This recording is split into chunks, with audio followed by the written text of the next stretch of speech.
Alors justement, pour en revenir à Mohamed Merah, il était enterré hier à Toulouse, après que les autorités algériennes aient refusé qu'il le soit dans son pays d'origine, l'Algérie, invoquant des risques d'insécurité. Quel est votre avis?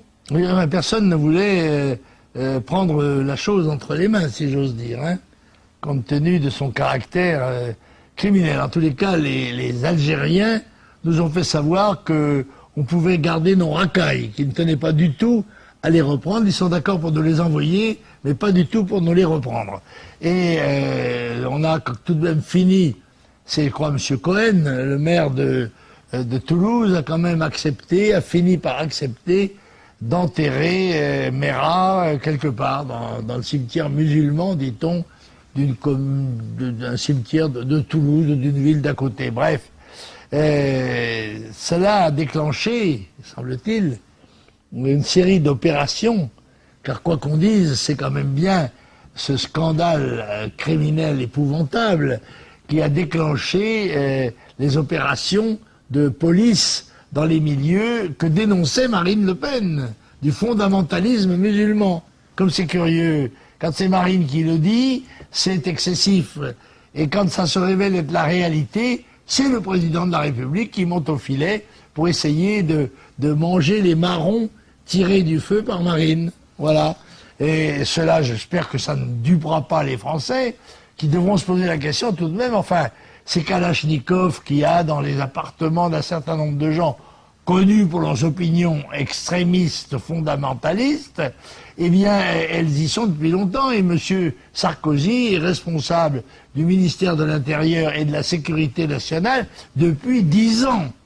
Alors, on s'aperçoit d'une chose, c'est que toutes les politiques positives n'ont pas été prises n'ont pas été suivies pendant 10 ans, mais que là, à 3 semaines des élections, monsieur Sarkozy, qui va d'un bout à l'autre de la France pour se montrer à la télévision, essaye de prouver et de démontrer qu'il a une attention particulière pour la sécurité.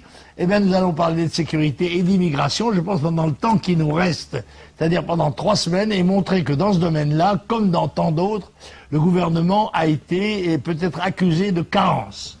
D'ailleurs, à ce propos, pour en revenir rapidement à l'histoire Mohamed Merah, son père, ancien détenu pour trafic de drogue, actuellement résidente en Algérie, a décidé de porter plainte contre les policiers du raid, invoquant l'assassinat de son fils. Ah, c'est probablement ce genre de gens qu'on appelle des chances pour la France, n'est-ce pas? Le papa, voleur, trafiquant de drogue, le fils, assassin, multi-assassin, etc. Bon, bref, je crois que les faits démontrent la justesse des analyses et des avertissements que nous ne cessons de donner in deserto.